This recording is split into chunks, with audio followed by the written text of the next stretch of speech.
Então, eu vou começar, a gente já está gravando. Gostaria de começar esse nosso encontro, então, agradecendo muito as escolas interessadas no projeto, agradecer também a Priscila, que é a nossa palestrante de hoje, agradecer a Kelly, que é a nossa intérprete de Libras, e toda a equipe que está envolvida, né, na organização desse evento. Vou dar uma breve apresentação assim para vocês, para que a gente esteja na mesma página. A gente vai fazer, então hoje é o primeiro encontro de forma síncrona, agora que está acontecendo, e esse mesmo evento, esse vídeo que está sendo gravado, vai ser disponibilizado para as outras escolas que também estão participando do projeto, que irão assistir de forma assíncrona. E se tiverem algumas dúvidas, podem mandar depois pelo WhatsApp ou por e-mail suas dúvidas. Hoje, a vantagem, né, de estar ao vivo é que a gente pode, né, conversar, ter esse bate-papo, né, de forma mais dinâmica, mas, enfim, as conversas e as discussões continuam no WhatsApp. Então, gostaria de agradecer mais uma vez a Priscila Camelier. Ela é pesquisadora da UFBA, nossa colega de bastante tempo já aí do projeto. Esse projeto começou, né, teve uma sementinha plantada lá na rede Cunha Axé de Mulheres na Ciência, de onde eu pude conhecer a Priscila e outras mulheres fortes e cientistas importantes. E, enfim, hoje eu não quero tomar muito tempo dela. Hoje, então, a gente vai começar com a fala da Priscila, que é justamente falando sobre a importância, né? Por que é um projeto mais focado, majoritariamente focado, né, em meninas na ciência, né? Então, para vocês entenderem um pouquinho por que a gente teve essa vontade de desenvolver esse projeto. Pri, fica à vontade, o espaço é seu. E aí depois eu volto para a parte das perguntas. Obrigada, Flávia. Bom, gente, antes da gente começar a nossa conversa, eu farei a minha audiodescrição, certo? Então, como a Fal falou, eu me chamo Priscila, eu sou uma mulher de 38 anos, parda, meus cabelos são castanhos claros, com luzes loiras, e hoje eles estão escovados e soltos. Meus olhos também são castanhos claros, e eu estou usando uma camisa preta com a frase "pesquise como uma garota", escrita em letras brancas. No momento eu estou na minha casa, em meu escritório de trabalho, e atrás de mim há uma parede branca com o quadro Amendoeira em Flor, de Van Gogh, que eu ganhei da minha irmã e eu gosto muito. Então, agora eu vou compartilhar com vocês a minha apresentação, só um minutinho. Aqui, peraí.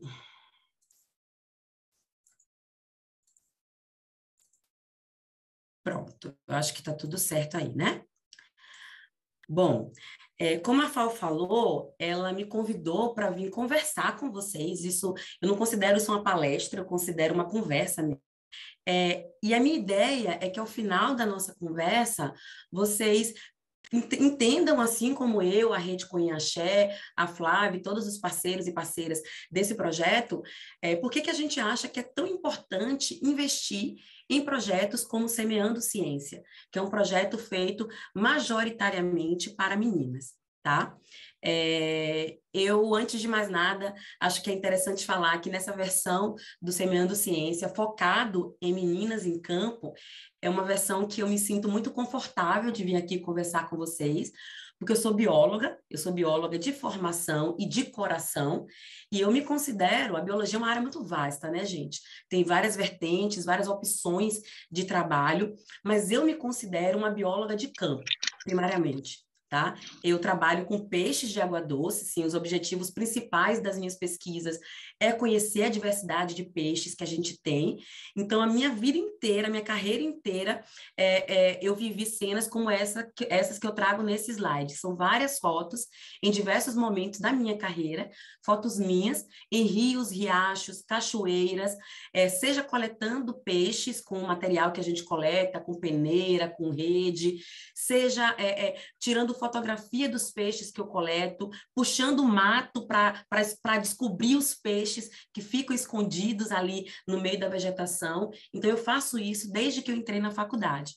Né? Esses dias teve uma brincadeira no Instagram, não sei se vocês viram, que era para a gente colocar um coraçãozinho em cada local do Brasil que a gente conhece. E eu entrei na brincadeira essa semana e eu percebi que dos 26 estados brasileiros, mais o Distrito Federal, eu conheço 22, eu visitei 22, e desses 22, 19 eu conheci por conta do meu trabalho de campo com os peixes. Então, eu percebi que quase 90% dos estados brasileiros eu conheço, e graças a esse trabalho de campo. Tá? Desde 2011, eu tenho registrado todas as viagens que eu faço em cadernos. Então, eu já tenho 2 cadernos completamente preenchidos e um que está ali pela metade. Eu tentei fazer uma conta para vocês de quantas viagens de campo eu já fiz, mas eu não consegui. Isso desde 2003, ali quando eu comecei a coletar. E eu estou trazendo essas informações para vocês, não é para fazer um relato da minha vida acadêmica, não é para me gabar. É porque eu aprendi a coletar com uma mulher, que é essa Ângela, que está na foto junto comigo. Né? Eu e a professora Ângela, foi ela que me ensinou a coletar, foi ela que me ensinou a pegar numa rede, a ir para o meio do mato, a entender onde os peixes ocorrem, e eu achei super conveniente trazer esse relato aqui para vocês, antes da gente começar a nossa conversa efetivamente. E antes também da gente começar a conversar, eu queria apresentar para vocês um desafio, né, que está no YouTube, que saiu no YouTube, no qual repórteres foram às ruas, se eu não me engano, no estado de São Paulo, e fizeram a seguinte pergunta, né, lançaram o seguinte desafio. Pai e filho sofrem um acidente terrível de carro. Alguém chama a ambulância, mas o pai não resiste e morre no local. O filho é socorrido e levado ao hospital às pressas. Ao chegar no hospital, a pessoa mais competente do centro cirúrgico vê o menino e diz: eu não posso operar este menino, ele é o meu filho. E aí, gente, eu vou apresentar para vocês hoje o vídeo que saiu no YouTube, tá? Que mostra o que é que as pessoas responderam nas ruas, né? Então, agora eu vou parar esse compartilhamento para passar para o YouTube. Só um momento aqui. Para vocês acompanharem comigo o que é que as pessoas responderam nas ruas nesse vídeo. Deixa eu começar aqui o compartilhamento. Só um minuto. Só um minuto aqui, por favor. Aqui. Pai e filho sofrem um acidente terrível de carro. Alguém chama uma ambulância, mas o pai não resiste e morre no local. O filho é socorrido e levado ao hospital às pressas. Ao chegar no hospital, a pessoa mais competente do centro cirúrgico vê o menino e diz: não posso operar esse menino, ele é meu filho. Hã? Não, pera, o pai não morreu? Mas o pai dele morreu? Deve ter alguma coisa, lê de novo aí. Não sei não, vai responder não.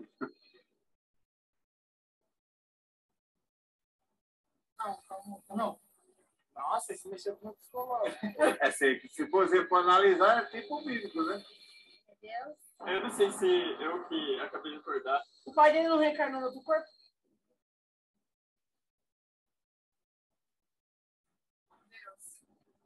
Deus.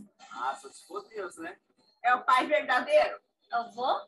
O moleque morreu. A pessoa competente. A pessoa competente, alguma coisa aí.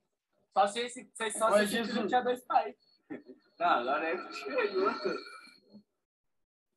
A mãe do menino que trabalhava no hospital. A mãe? A mãe? Posso falar? Pode. A mãe. A mãe. Ah, é verdade. Ah, esqueci da mulher, gente. Coisa horrível. É a mãe. Ah, é verdade. Ah, nossa, caralho. Isso aqui é assim, pode. Era a mãe. Ué? Ah, nossa! Nossa! Quer dizer, ela que está no hospital, ela que é a médica, no caso. Eu tava pensando, eu ia falar, é a mãe. Só que eu falei, não, a pessoa competente deve ser outra pessoa, deve ser o pai dele, alguma coisa que reencarnou. A gente é condicionado, sei lá. Eu acho que por falar que é a pessoa mais competente do centro cirúrgico, eles não vão estimar que é uma mulher. Perfeito, bem pensado. Vocês Deixa eu voltar a compartilhar agora a minha fala. Vocês entendem o quão absurdo as coisas que a gente consegue tirar desse vídeo, né? As pessoas, elas pensam diversas possibilidades. Deixa eu voltar a compartilhar aqui minha fala. As pessoas pensam diversas possibilidades inclusive envolvendo milagres, mas elas não pensam que poderia ser a mãe do menino, né? E aí, gente, eu queria fazer com vocês alguns exercícios, pensando mais na nossa temática hoje de meninas em campo, mulheres na ciência. Se eu pedir para vocês pensarem em uma criança fazendo ciência no laboratório, ou pensar em uma criança no meio do mato, interessada pela natureza, qual que vocês acham que é a primeira cena que viria à mente de vocês? Será que vocês pensaram em meninos ou meninas no laboratório? Será que vocês imaginaram a criança no meio do mato interessada pela natureza? Você imaginou um menino correndo no meio do mato, né? Ou uma menina correndo no meio do mato, né? E aí a gente vai além. Se eu pedir para vocês pensarem em uma pessoa importante para a ciência, né, para qualquer área das ciências. Vocês acham, pensando assim, né, no contexto que vocês conhecem, que a primeira pessoa que viria na mente de vocês seria Albert Einstein ou Berta Lutz? Né? Quais desses cientistas, que são cientistas incríveis, ambos, né, tanto ela quanto ele, qual dessas duas pessoas vocês pensariam primeiro? E agora eu volto para o campo, que é o nosso foco aqui. Eu falei para vocês que eu trabalho com peixe, que eu vou para o meio do campo, para o meio do mato, e eu vou literalmente pescar. Então, se eu peço para vocês pensarem nos meus relatos e pensarem numa pessoa pescando, me digam quem vocês pensariam primeiro.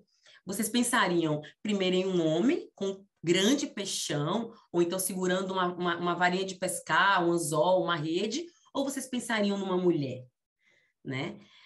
Pois eu digo para vocês que lugar de mulher é sim onde ela quiser, inclusive em trabalho de campo, inclusive coletando material. Por mais que a sociedade, as pessoas ao nosso redor nos digam o contrário, a gente tem que ter essa consciência quando a gente for falar para as gerações, as diferentes gerações, que lugar de mulher sim, onde ela quiser, inclusive fazendo trabalho de campo.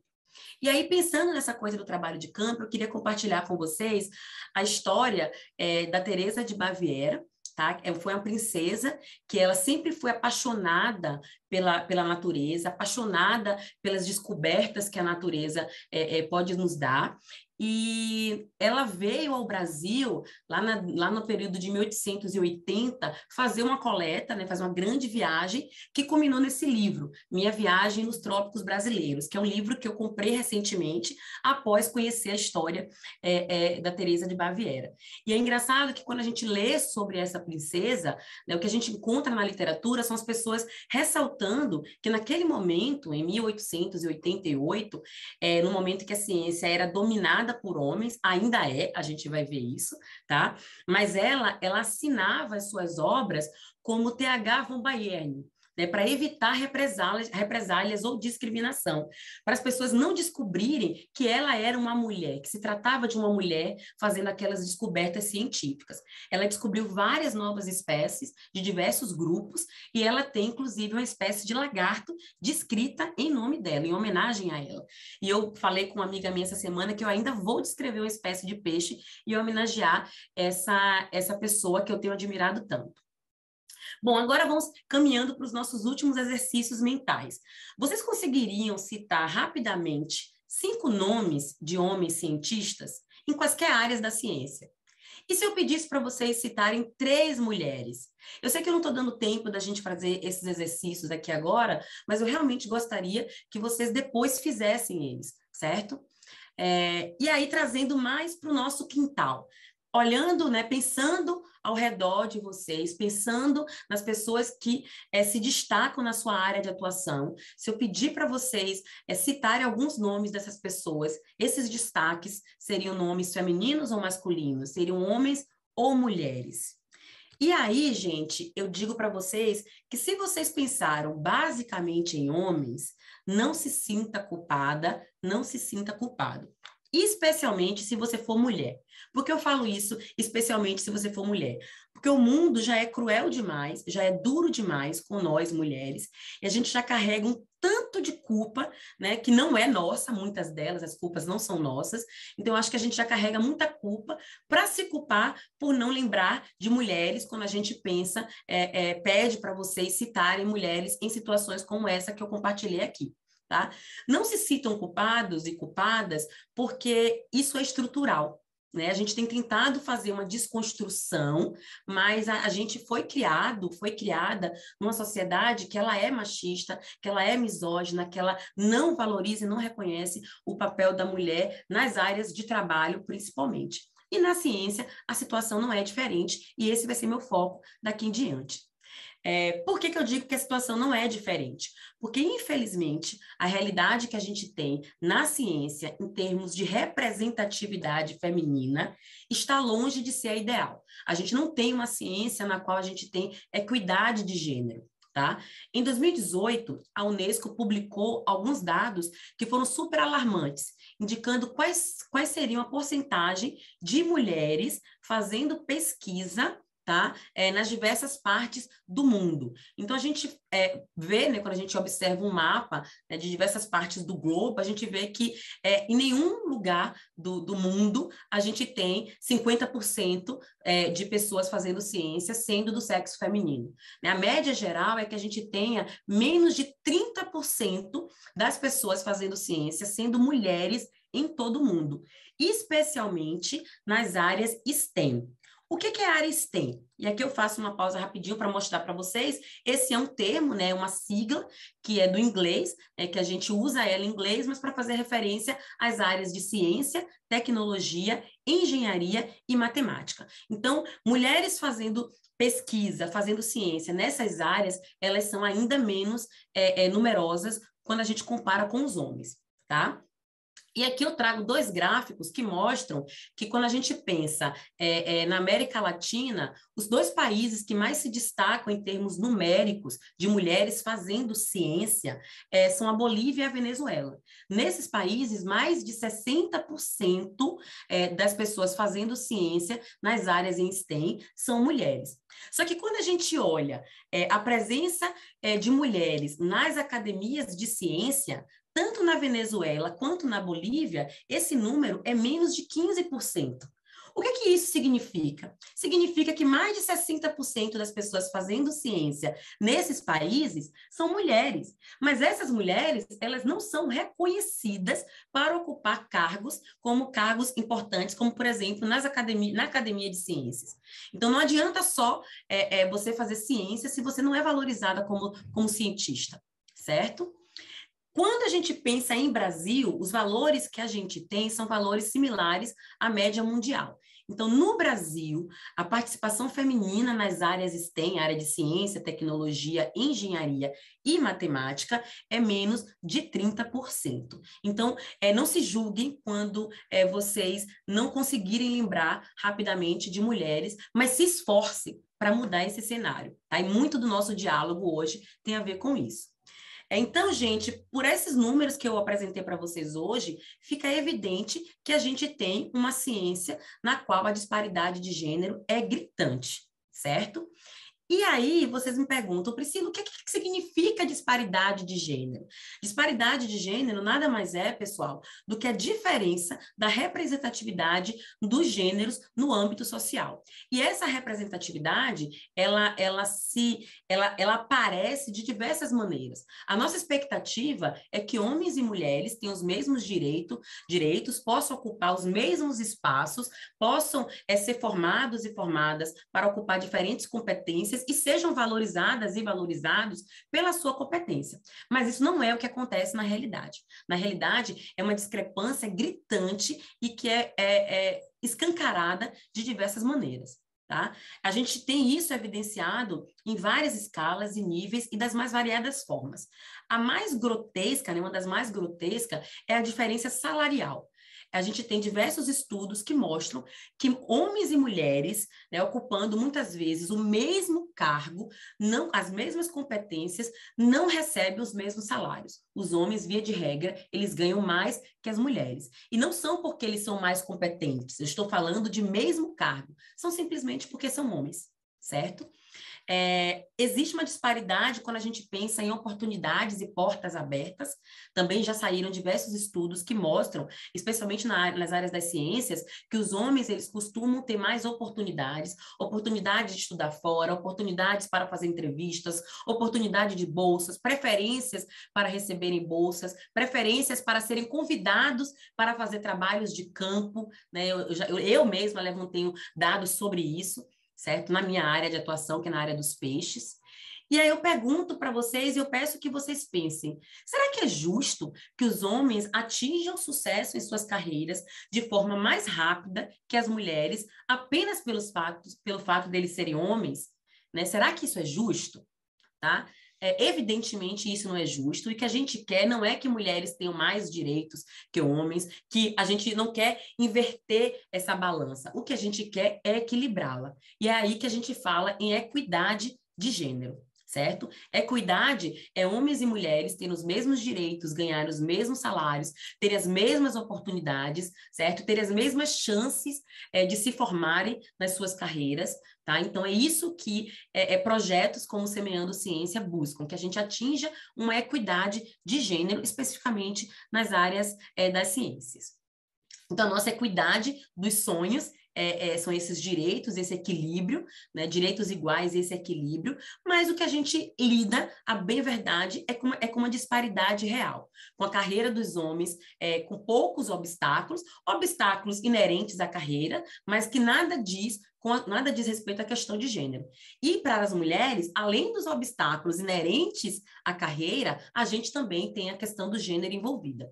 E aqui, pessoal, eu estou falando apenas de gênero, não estou lidando com outras questões tão importantes como as questões de raça, né, de orientação sexual e por aí vai. Né? Estou falando aqui apenas de gênero, porque tem outros obstáculos ainda que a gente pode acrescentar à vida das mulheres. Tá? Bom, então voltando, né? A gente já viu que, a gente já conversou que existe a disparidade de gênero na ciência, e a pergunta é, por que será que menos de 30% das pessoas fazendo ciência no mundo são mulheres? Por que será que a gente não tem uma equidade na ciência? E aí, a primeira justificativa que pode vir à mente de vocês é as meninas, né, as crianças, as adolescentes, elas não gostam de ciência, elas não ligam para a ciência. Então, se meninas e adolescentes não gostam de ciência, é natural pensar que elas não vão investir, não vão seguir esta carreira.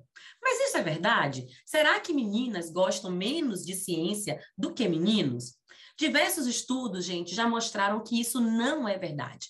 Não, meninas gostam de ciência da mesma forma que os meninos. O que acontece é que elas precisam ser estimuladas, assim como qualquer criança ou adolescente. Daí já vi a importância nítida e clara do tipo de projeto que a gente está trabalhando aqui. É importante que a gente mostre para as meninas que elas podem sim ser cientistas. Elas podem ser cientistas de laboratório, cientistas de campo, elas podem ser cientistas em quaisquer áreas da ciência que elas quiserem. E aí, eu compartilho com vocês que, infelizmente, esse estímulo, ele não acontece da forma como deveria ser, mesmo em casa. E aí eu vou apresentar para vocês um exemplo de um trabalho que eu li recentemente, no qual as pessoas envolvidas com os trabalhos estavam tentando entender se o incentivo, o estímulo dos pais e mães em crianças que estavam visitando espaços museais era o mesmo. É importante lembrar que os museus são espaços múltiplos e diversos, são espaços de todas e de todos, tá? E que são espaços que a visitação, ela fica mais interessante quando a gente tem um estímulo, quando a gente tem um ensinamento. E focando em museus de história natural, o que esse estudo mostrou para a gente é que os pais e as mães foram 3 vezes mais propensos e propensas a explicar ciência para os meninos do que para as meninas. Então, os gráficos, eles mostram essa diferença, tá? Quando eles usavam as exposições interativas, por exemplo, nesses museus de ciência, mesmo sendo exposições que permitiam qualquer tipo de interação, independente se a gente estava lidando com menina ou menino, o que essas pessoas que fizeram essa pesquisa perceberam é que os próprios pais e mães incentivavam, explicavam melhor aos seus filhos meninos do que às suas filhas meninas, né? Então, isso mostra que já existe uma falta de incentivo às meninas desde a infância, e isso se reverbera até a adolescência, para que elas sigam a carreira científica.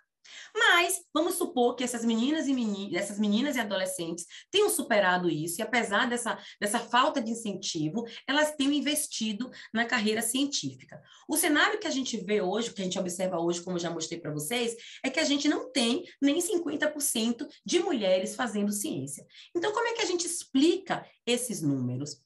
E aí, como é que a gente explica por que há tanta desigualdade de gênero na ciência? E aí eu apresento para vocês um termo que a gente fala muito quando o assunto é desigualdade, né, desigualdade na ciência, desigualdade de gênero na ciência, que é o termo vazamento de duto, que é uma tradução literal do inglês leak pipeline. Tá? Que significa o quê? Qual que é a ideia do vazamento de duto?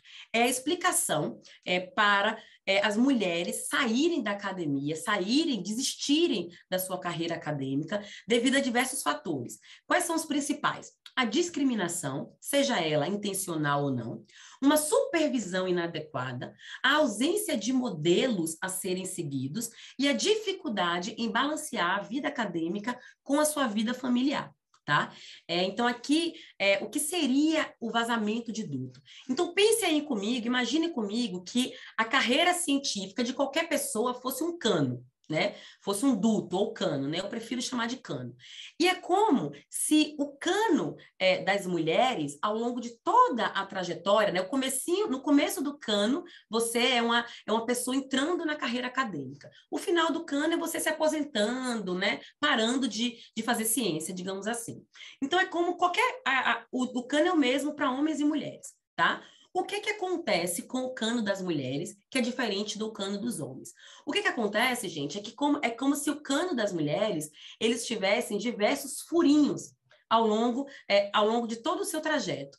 E esses furinhos fizessem com que as mulheres, elas desistissem, elas literalmente saíssem pelo cano. Né? Elas vazam daquele cano. Então, estudos de 2015, por exemplo, mostram que entram 53% das pessoas que entram em diversos cursos de bacharelado nas áreas de ciência são mulheres, tá? Esse número se repete no mestrado, 53% são mulheres também. Então, tem mais mulheres do que homens entrando no bacharelado e fazendo mestrado.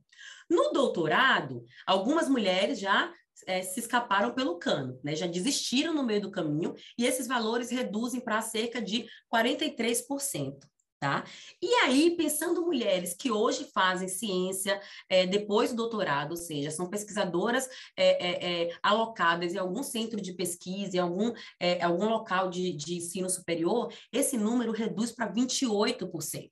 Então, entendam, entraram 53% de mulheres. Né? 28% são aquelas que conseguem se manter na carreira apenas. Então, as outras mulheres, os outros %, elas foram se perdendo nos diversos furos que tem ao longo desse cano que seria a sua trajetória acadêmica.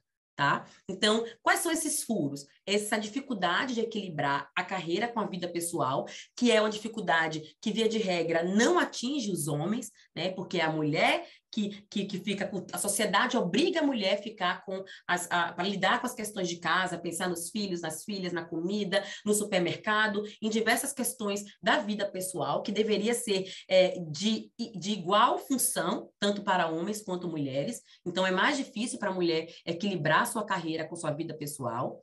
As mulheres, elas sofrem assédios, e quando eu falo de assédio, eu estou falando dos mais variados tipos, não apenas o assédio sexual, mas o assédio moral, o assédio verbal, verbal, né? Então, assim, às vezes a pessoa nem te toca, mas ela fala coisas do tipo, ah, só podia ser mulher.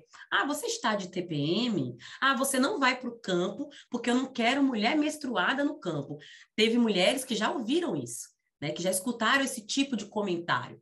Então, são assédios nos mais diferentes níveis, que é sabido que as mulheres sofrem muito mais do que os homens, tá? A ausência de modelos, então as mulheres chegam nos espaços de ciência e só observam homens ao seu redor. Então, é natural que ela não se sinta pertencente àquele ambiente, pertencente àquele cenário, né? E aqui eu assisti uma palestra em 2020, né, num congresso de biogeografia que eu achei muito interessante. Eu printei, né, a fala dessa pesquisadora, porque eu falei, nossa, isso é o vazamento de duto escancarado, né? Ela levantou dados da Universidade de Cambridge, das pessoas que faziam parte do corpo da Universidade de Cambridge entre os anos de 85 e 99. E quais são os dados que ela apresentou para a gente? Fazendo doutorado em Cambridge ou fazendo pós-doutorado, né, que é tudo aquilo que a gente faz após concluir o doutorado, eles tinham em Cambridge, naquele momento, nesse período, 70% de mulheres. A equipe técnica, ou seja, as pessoas que faziam serviço de servidores técnicos administrativos, por exemplo, era 75% mulheres.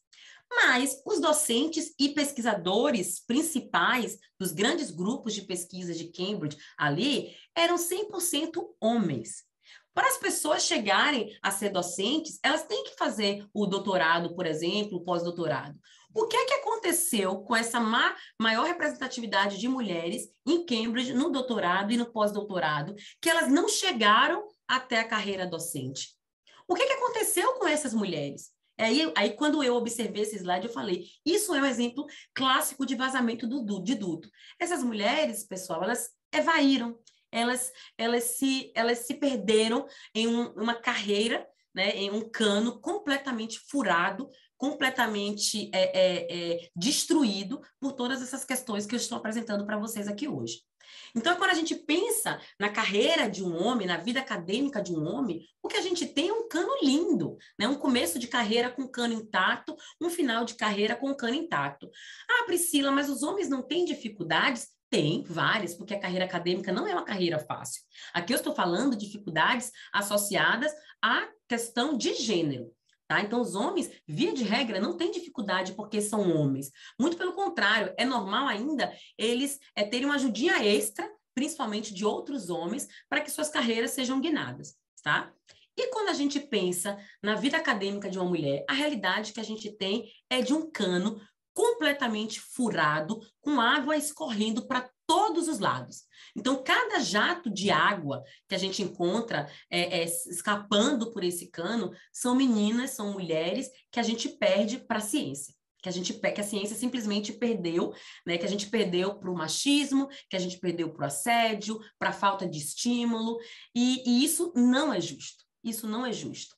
Tá? Isso só não é justo, como também é burro da nossa parte não tentar mudar esse cenário. Há também diversos artigos científicos que mostram que quanto mais diversa for a ciência, além de mais bonita, ela fica mais eficiente.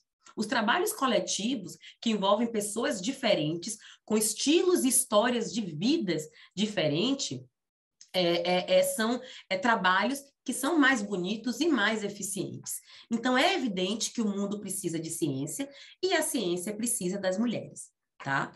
E aí, o que é o nosso papel hoje?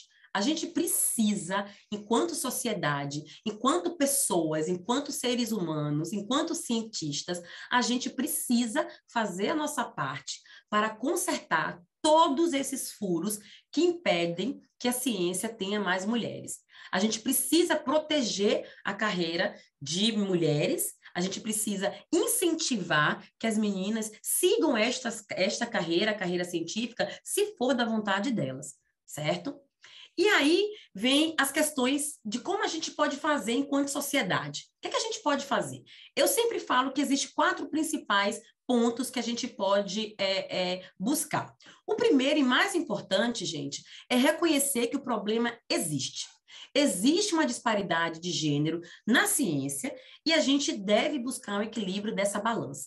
Quem está falando isso não é a Priscila, não é o Projeto Semeando Ciência. Tem diversos artigos científicos que provam, por A mais B, que essa disparidade é real, certo? Não adianta mais a gente fugir dessa realidade. Além de reconhecer que esse problema existe, a gente tem que falar sobre o assunto.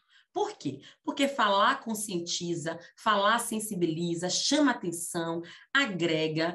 E quando eu falo falar, né, conversar, dialogar, eu falo para a gente fazer isso em todos os espaços que a gente puder. Tanto em reuniões online, reuniões presenciais, em congressos, numa mesa de café, na fila do supermercado, na fila do banco. A gente tem que conversar com as pessoas sobre esse assunto, certo?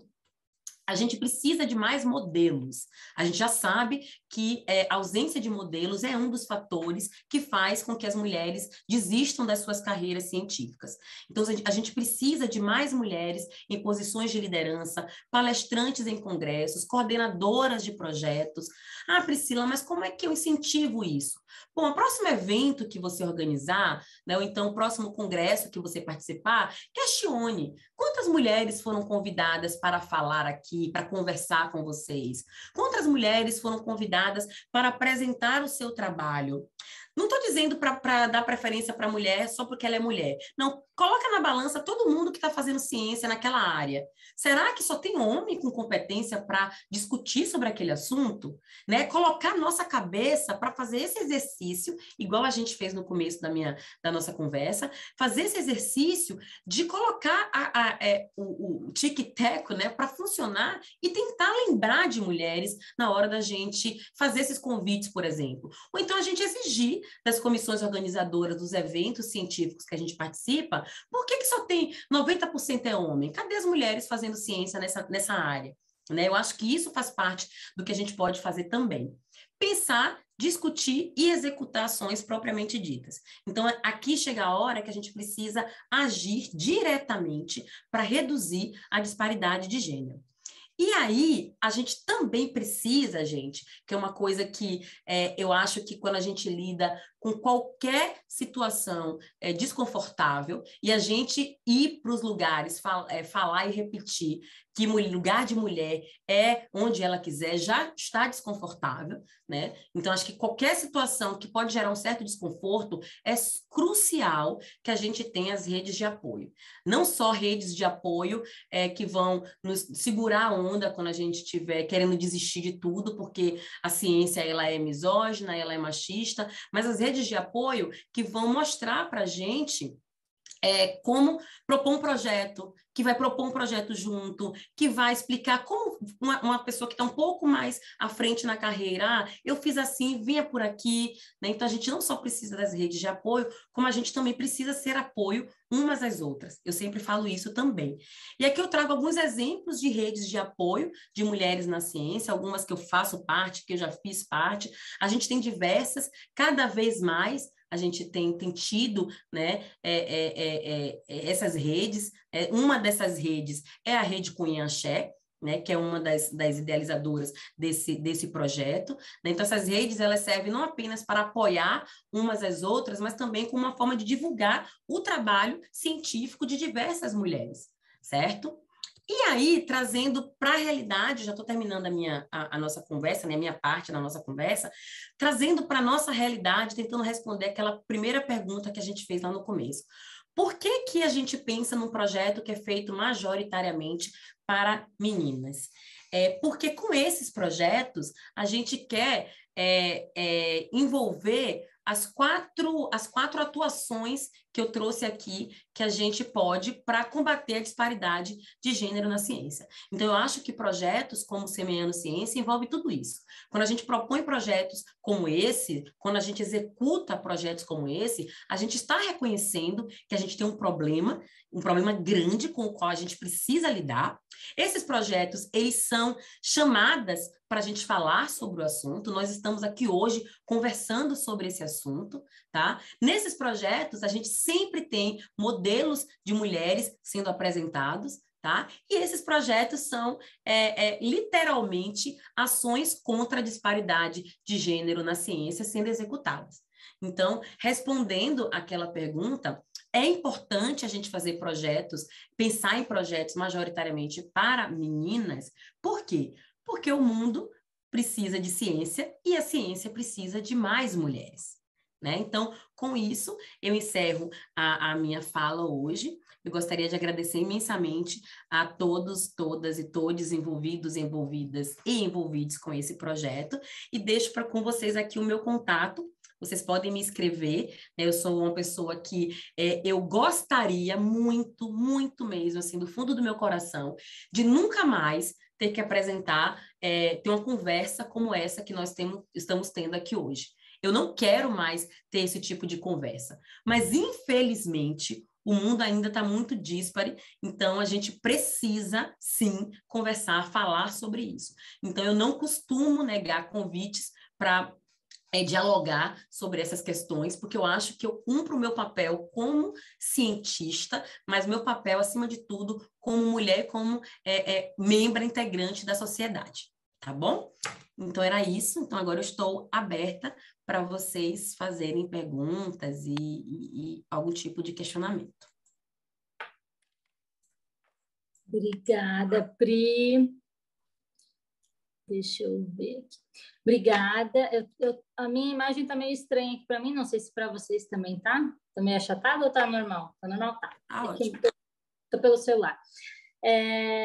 Então, assim, é sempre muito importante, muito interessante ouvir a Priscila comentando sobre esse tema. Eu acho que não tinha como ser outra pessoa abrindo esse evento, né, esses nossos encontros, porque ela reúne todas as informações que a gente precisa saber, né, pelo menos agora no começo, quando a gente começa a pensar em projetos dessa forma, né, desse tipo. Então, eu agradeço muito, eu acho que foi bastante esclarecedor.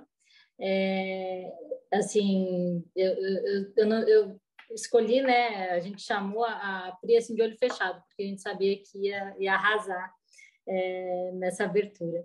E eu queria ouvir um pouquinho do pessoal que está ouvindo a gente, que está assistindo a gente. Querem comentar alguma coisa? Querem fazer alguma pergunta? Fiquem à vontade. A gente vai parar de gravar a partir das perguntas e aí depois a gente pode discutir então de uma forma mais tranquila, né? Então, para quem ainda está assistindo aqui esse vídeo, a gente vai parar a gravação e aí depois a gente volta para a parte das discussões.